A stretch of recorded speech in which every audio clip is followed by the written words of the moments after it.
Hello everyone and welcome back to Nothing But Star Wars. Update 4.0 for Star Wars Squadrons launches this month. It includes two new ships, the B-Wing and the TIE Defender, one each for the New Republic and the Galactic Empire respectively. In this episode of Lore and More, we'll be taking a look at the behind-the-scenes details and canon origins of both ships. The B-Wing bomber, or to give it the slightly clumsy in-universe title, the A/SF-01 B-Wing starfighter, was developed during the early days of the Rebel Alliance. Quarry, the Mon Calamari designer, is named after Ralph McQuarrie, the concept artist who is probably more responsible for the Star Wars look than anyone else. It was designed to be a blockade buster by manufacturers Slane & Corpil, the company behind Clone Wars era craft including the V-19 Torrent fighter. After Hera Syndulla successfully used it against an Imperial blockade, Quarry gifted the ship to the Rebel Alliance. At its time of introduction, the B-Wing was the most heavily armed starfighter-class ship in the galaxy. Its array of weaponry included an ion cannon, a heavy laser cannon, and a torpedo launcher. Two additional guns were mounted on the two folding S-foil wings. The weapons pods were modular and so could be outfitted with an even wider selection of artillery when necessary. It has space for one pilot and a gyroscopic cockpit that rotated to keep the pilot aligned with the horizon at all times during combat. I have no idea how that's going to work in space in Squadrons, but we'll see what they do with that. They participated heavily at the Battle of Endor, with Blade Squadron in particular destroying the Star Destroyer Devastator, which is also the very first Star Destroyer we saw back in A New Hope. Behind the scenes, the ship was designed by Joe Johnston and Bill George for Return of the Jedi.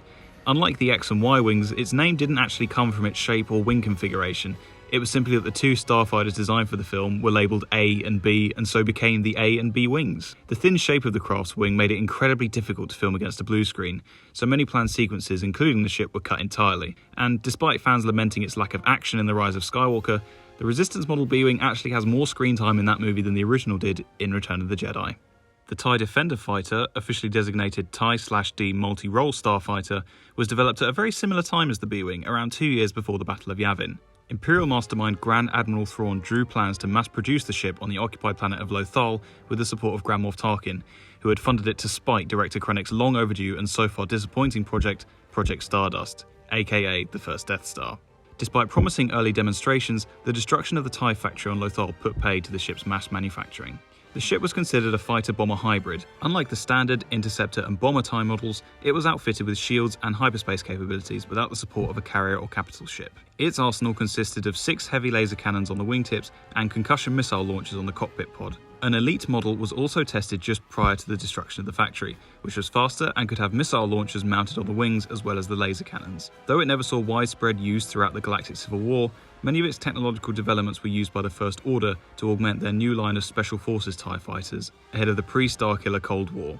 Behind the scenes, the ship was originally created, and with an entirely different origin story, for the 1994 game Star Wars TIE Fighter. While playable in the campaign, it was actively banned from the multiplayer mode as it was too overpowered.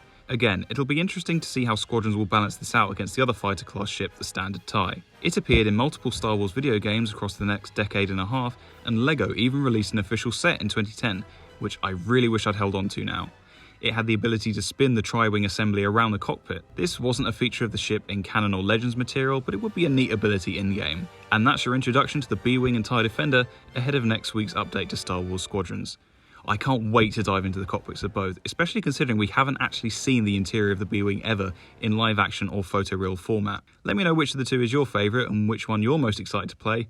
Otherwise, I'll see you in the next video. May the Force be with you.